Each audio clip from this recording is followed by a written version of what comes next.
Naniniwala ang isang dating kadre na ang pagtakbo ni senatorial candidate Pastor Apollo C. Quiboloy ay hindi personal na interes o espiritual na paninindigan lamang.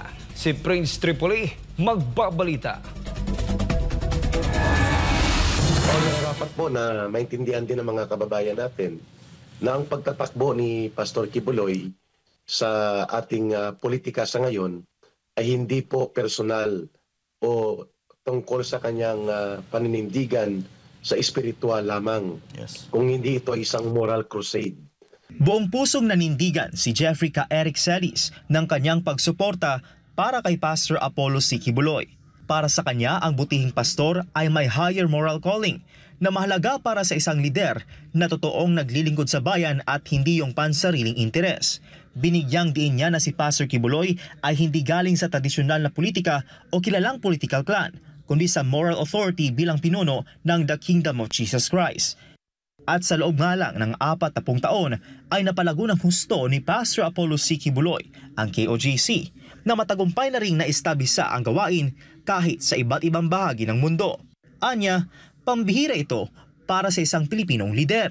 Pastor Quiboloy has a track record of that, na ang higher moral calling, yung higher moral purpose, yan ang mahalaga sa isang leader that you are serving and you are dedicating yourself beyond yourself. Pastor Quiboloy will be the symbol of the aspirations of the Filipino people na ang magiging leader ng ating bansa, bagamat pagkasenador lamang ngayon, ang tinatakbuhan ni Pastor Quiboloy should be a leader that has a higher moral purpose. Samantala, sa kabila ng pag-uusig at pag-atake kina Pastor Apollo C. Quiboloy at dating Pangulong Rodrigo Duterte, ay naniniwala si Ka Eric na nananatiling matatag ang dalawang magkakaibigan para sa bayan.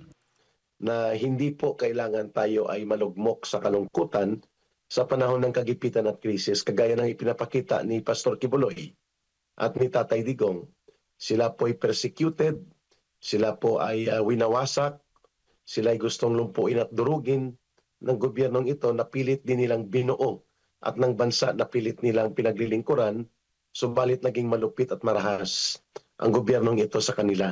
Kasabay nito ay ipinunto rin niya na ang kapangyarihan ay nagmumula sa taong bayan at sila rin ang may pananagutan kung papayagan nilang abusuhin sila ng mga kandidatong pinili nila sa halalan.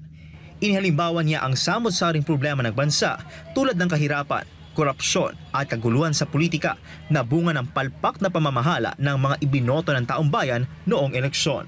Ang taong bayan ang panggagalingan ng kapangyarihan, subalit taong bayan din po ang papayag kung siya ay aabusuhin o hindi ng pamahalaan na kanyang iniloloklok sa poder. This all boils down to power. Greed for power equals also to greed for money. Ang paglugmok ng kahirapan sa bansa, ang paglawak at muling paglakas ng korupsyon sa gobyerno, ang panunumbalik ng kaguluhan, pangpolitika, ang lahat ng ito po ay dahil there is a failed governance. Ako si Prince Tripoli, ang inyong citizen correspondent para sa Diyos at sa Pilipinas nating mahal.